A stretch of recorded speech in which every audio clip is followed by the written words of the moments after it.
জয় মা লক্ষ্মী। সবাই বন্ধুরা কেমন আছেন?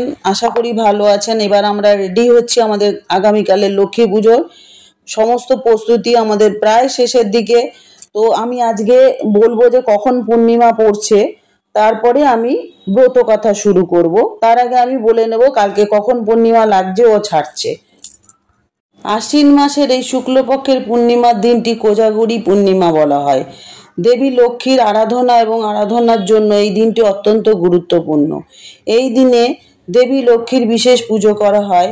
এবারের পূর্ণিমার সময় শুভ সংযোগ তৈরি হচ্ছে, পাশাপাশি ভদ্র এবং পঞ্চকের ছায়াও কিন্তু থাকবে। কথিত আছে এই দিনে দেবী লক্ষ্মী পৃথিবীতে আসেন এবং যিনি এই রাত জেগে থাকেন তাকে মা লক্ষ্মী আশীর্বাদ করেন, তাই একে কোজাগরী পূর্ণিমা বলা হয়। এবার আমরা জেনে নিই পূর্ণিমা কখন। আশ্বিন মাসের এই শুক্লপক্ষে পূর্ণিমা তিথি 6ই অক্টোবর 2025 সোমবার রাত 11টা 24 শুরু হবে। আর এটি মঙ্গলবার 7ই অক্টোবর 2025 রাত 9টা 35 অবধি থাকবে। কারণ কোজাগরী পূর্ণিমার জন্য রাতভর উপবাস করাই খুবই শুভ। আমরা একটা কথা জানি যে ভদ্রকাল বলি যেটা, সেটা শুনে নিন এটা কখন পড়েছে কখন ছাড়বে, সেই বুঝেই কিন্তু লক্ষ্মী পুজো করবেন। 6ই অক্টোবর লক্ষ্মী পূর্ণিমার দিন ভদ্র দুপুর পড়েছে 12টা 23 শুরু হবে আর কি।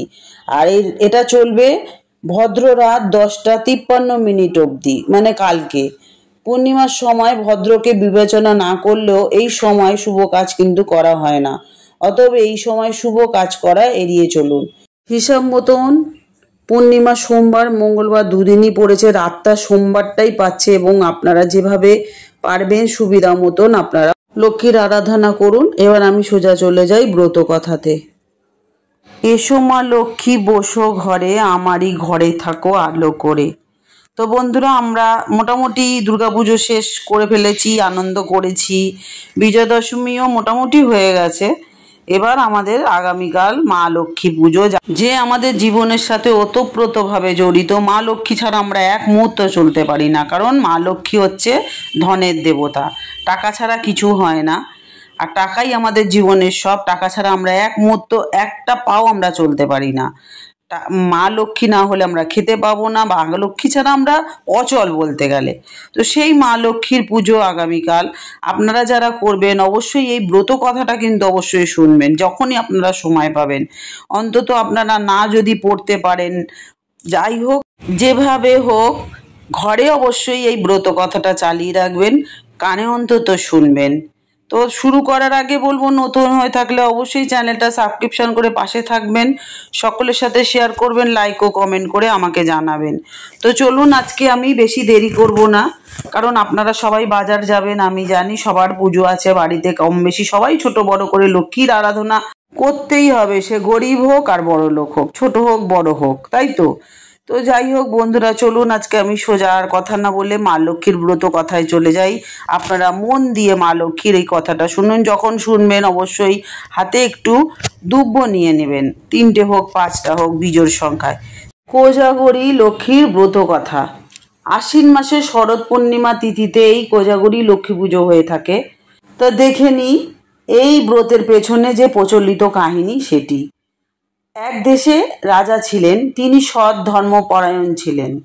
তার দেশে এক নিয়ম ছিল, হাটে প্রজাদের যেসব জিনিস বিক্রি হবে না তিনি তার ঠিক দামে তার প্রজাদের কাছ থেকে সেটা কিনে নেবেন। একদিন একটি কামারহাটে একটা লোহার নারীমূর্তি বিক্রি করতে এসেছিলেন, কিন্তু সারাদিনও তা বিক্রি হয়নি। সে রাজবাড়িতে সেই কথা জানালে ধর্মপরায়ণ রাজা তা কিনে নেন। সেই দিনই রাত্রে রাজা তার বাড়িতে কান্নার আওয়াজ শুনতে পান। সারা বাড়ি ঘুরে শেষে ঠাকুর ঘরে দেখেন এক সুন্দরী নারী কাঁদছেন। রাজা তার সামনে গিয়ে বলেন, কে মা তুমি, কাঁদছো কেন? সে বলে, আমি রাজলক্ষ্মী, তোমার বাড়িতে এতদিন ছিলাম, আর থাকতে পারবো না, চলে যেতে হবে, তাই আমি কাঁদছি। রাজা তখন বিনয় সুরে হাত জোড় করে জিজ্ঞাসা করলেন, কেন মা, আমি কি করলাম? সে বলল, আমি যে আর থাকতে পারবো না, বাড়িতে যে তুই অলক্ষ্মী এনেছিস। তারপরে কাঁদতে কাঁদতে রাজলক্ষ্মী চলে গেলেন। খারাপ মন নিয়ে রাজা জানলার ধারে বসেছিলেন। হঠাৎ দেখলেন একজন বেরিয়ে যাচ্ছে। অমনি দৌড়ে গিয়ে রাজা জিজ্ঞাসা করলেন, কে মা তুমি, চলে যাচ্ছ কেন? সে বলল, আমি তোমার ভাগ্যলক্ষ্মী, তোমায় ছেড়ে চলে যাচ্ছি। ঘরে অলক্ষ্মী এনেছ, থাকতে আর দিলে কই? রাজা মাথা নিচু করে দাঁড়িয়ে রইলেন। এমন সময় দেখেন আরও এক সুন্দরী নারী বেরিয়ে যাচ্ছে। রাজা তাড়াতাড়ি করে তার পথ আগলে বললেন, তুমি কে মা, চলে যাচ্ছ কেন?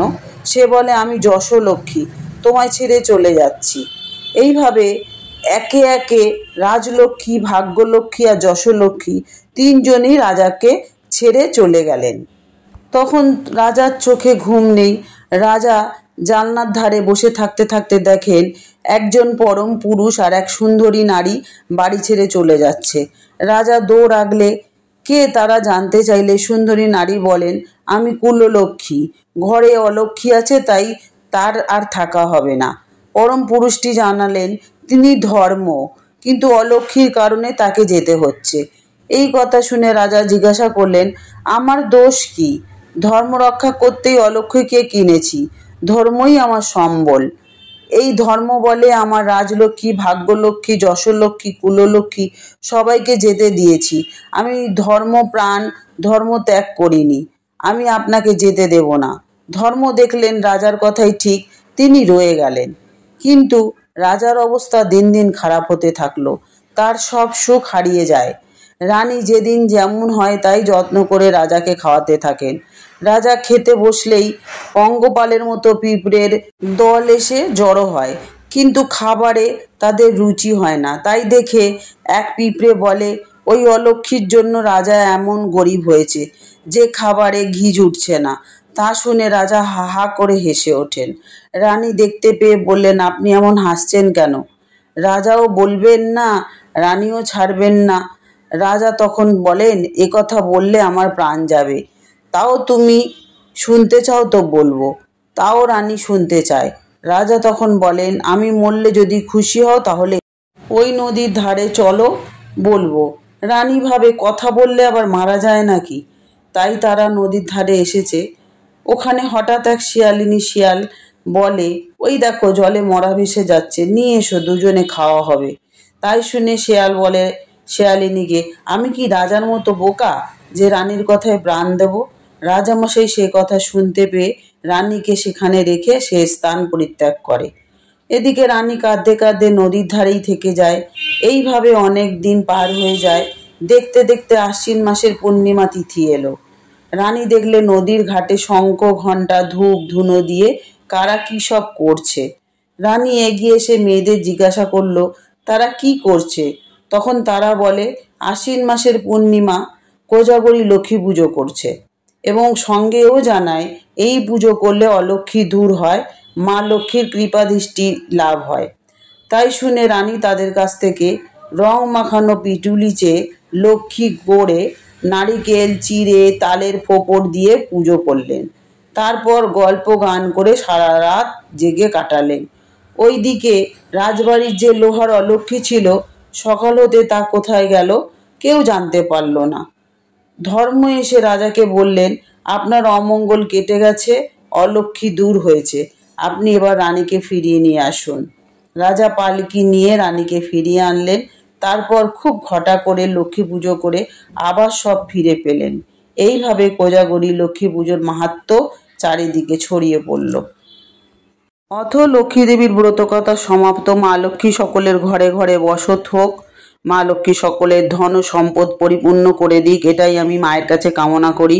আর ভিডিওটা ভালো লাগলে অবশ্যই কমেন্টে করে আমাকে জানাবেন, আর যাদের প্রয়োজন আছে অবশ্যই তাদের সাথে ভিডিওটা শেয়ার করে দেবেন, তারাও এই ব্রত কথাটা শুনে উপকৃত হবেন। আর বলবো, এতক্ষণ আমার সাথে থাকার জন্য আপনাদেরকে অসংখ্য ধন্যবাদ। সবাই খুব সুস্থ থাকুন, ভালো থাকুন, আনন্দে থাকুন। আজকে আসি, আবার দেখা হচ্ছে নতুন আর একটা ভিডিও নিয়ে। জয় মা লক্ষ্মী, জয় মা লক্ষ্মী, জয় মা লক্ষ্মী। সকলের ঘরে ধন সম্পদ বৃদ্ধি করো মাগো, সকলের ঘরে বসত হোক তোমার। জয় মা লক্ষ্মী। এসো মা লক্ষ্মী, বসো ঘরে, আমারই ঘরে থাকো আলো করে।